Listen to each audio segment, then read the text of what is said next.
put the bite to it now. So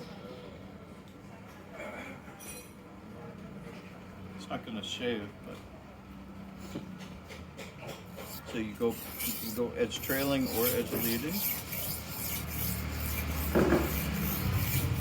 But I always hold about the same angle right there.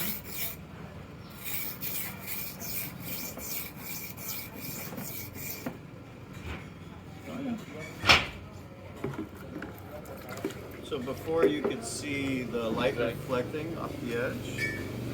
Now you should be able to, when you pull it across your thumbnail, you can feel the bite, the drag on it. So it's actually biting into the thumbnail. And not reflecting. And it's not reflecting back on the edge.